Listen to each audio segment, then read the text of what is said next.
Today we're looking at two of the most flagship headphones to ever flagship. Representing Team eStat, we've got the STAX SR-009, and representing Team Planar, the Hifiman Susvara.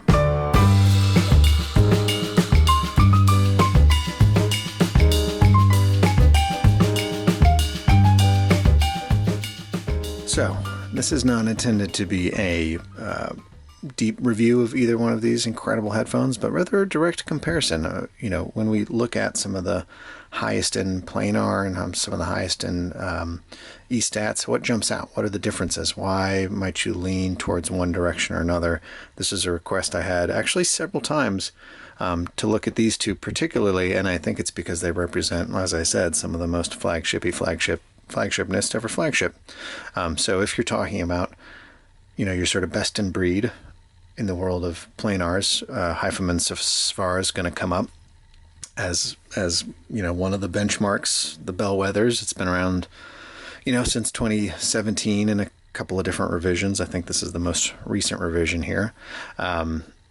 Pretty expensive headphone at 6,000 USD, and sort of notoriously hard to drive.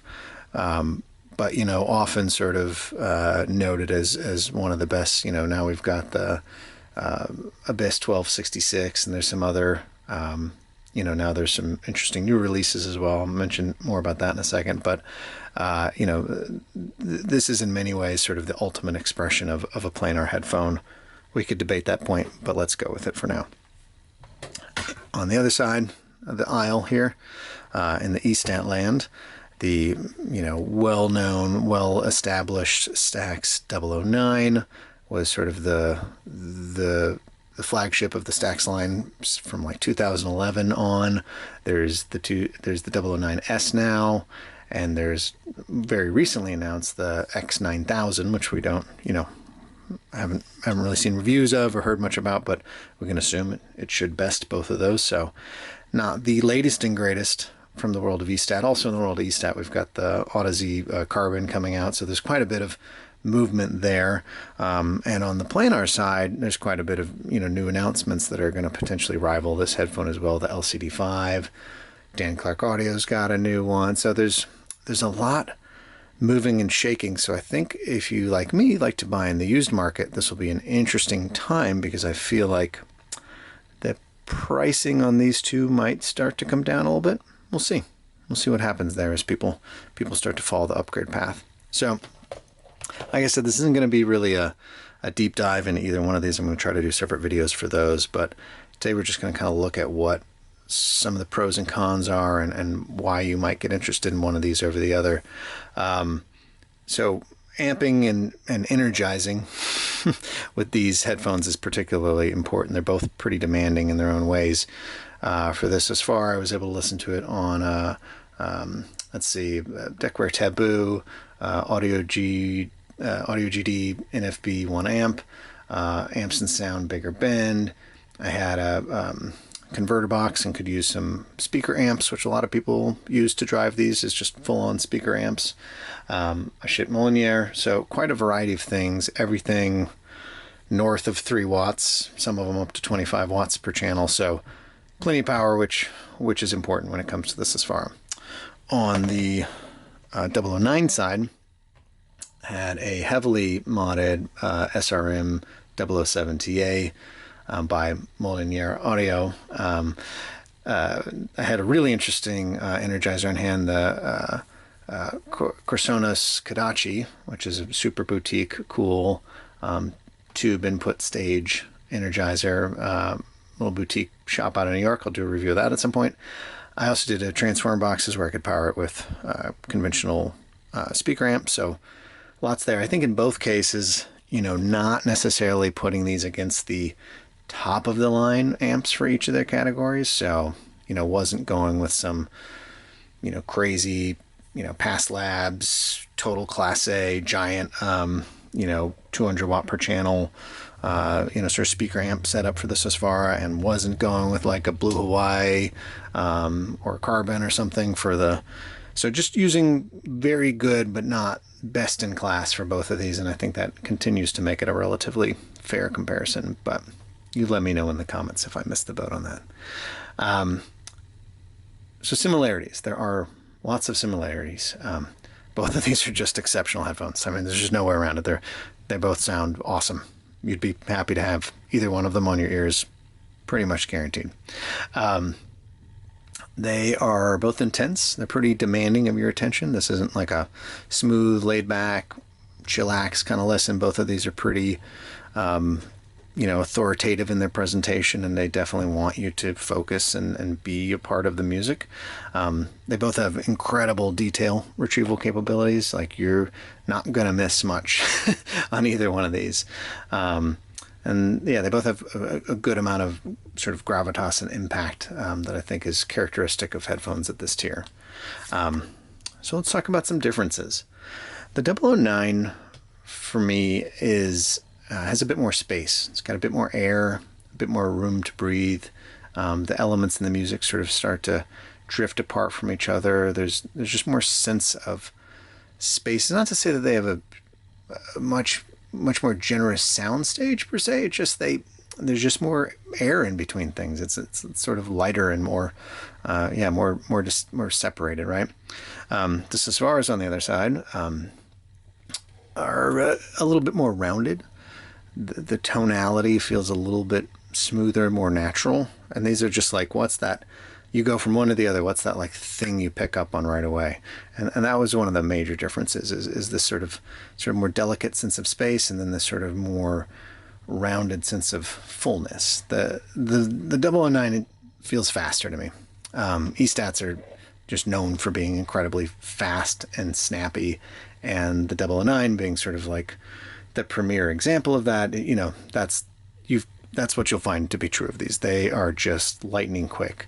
And they're just clean, and they're just everything is so defined. The edges of everything are so crisp and sharp and precise.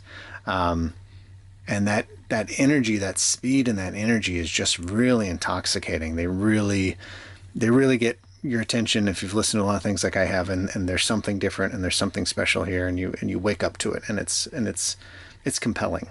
That also sort of means that they're a bit drier and a bit brighter. And normally when I'd say something's a bit drier or brighter, that would kind of be a criticism for me based on my taste, but it's not necessarily here. It really starts to come down to personal taste. It's not dryness and crispness in a bad way. It's just in a taste way, right? So if we run through kind of the dynamic range real quick on the bass side, I think the Susvaras are a bit fuller in the bass, whereas the 009s I think maybe are a little more controlled, and they might actually extend a little further down. I don't really look at measurements or care about measurements. It's just sort of what I hear. I almost hear a deeper note on the 009, and it's a more defined note.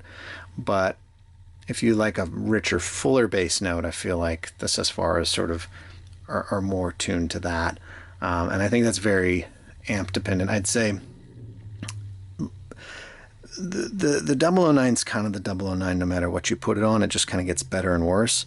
But the Susvara really does care a lot about what's amping it, and going from a big powerful tube amp to a solid state speaker amp, the headphone actually transforms quite a bit. And I think if you read some criticisms of the Susvara, I feel like this maybe was a bad pairing that wasn't taking advantage of it, and it sucks that it's such a pain in the butt to find the right pairing and the right pairing for your taste, and it's not that forgiving. But I think that's a fact of this headphone. That's sort of a love it or leave it kind of thing. In the mids, the Susvara are a bit more intimate, and the mids are a bit fuller, and like when you've got harmonies and stuff, they kind of blend together to make a single nice, really resonating note. And then with the 009, it's a bit drier, it's a bit cleaner, it's also a bit thinner.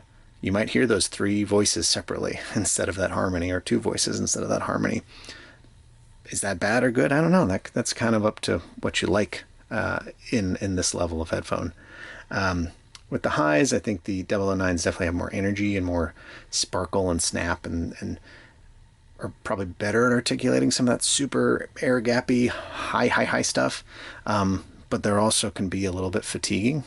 They can kind of emphasize, you know, things like higher pitched piano strikes, or strings can sometimes crest into something that's like not as enjoyable for me, or a little more fatiguing for me. So, like I said, this is just meant to be sort of a quick hit comparison of the two, of the kinds of things you could expect from, you know, a near top of the line E-stat and a near top of the line planar. Both of these sort of starting to age, but still just incredibly good headphones.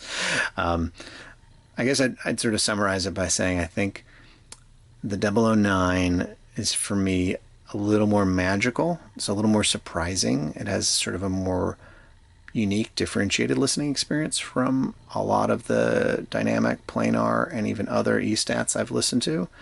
Whereas the Susvara has it's a little more honest, a little more sort of believability, a little more naturalness, which makes it a bit more expected in maybe its presentation. But it's like sort of if you've heard really good planars from Audeze or Dan Clark Audio or Hifiman, that, you know, maybe really great $800 to $1,500 planars, and you're like, I can kind of in my mind imagine how this scales up to something even sort of better. That's kind of where you're going to go. It's a sort of natural evolution of that sound quality till it's great, and you can't really complain very much about this headphone because of that. Whereas I think the 009, it's not like space sound. It doesn't sound crazy. It sounds like a really good headphone, but it's trading a few things to bring you this kind of differentiated listening experience, which, like I said, is very exciting and you know, pulls you in its own way, but is maybe a little bit outside of that that progression that you might expect from other things you've listened to. That sounds like, I feel like I just talked myself in a circle, but hopefully that made sense to somebody. If you're still watching out there, thank you. Okay, so I think that's it for now. Like I said, I'm going to try to do some more deep dive reviews on these two. Got all kinds of interesting stuff coming up, like that crazy Energizer I mentioned, more tube amps. Yeah, lots of fun stuff. So stay tuned, subscribe if you haven't, and we'll check you soon. This is Signcraft signing out.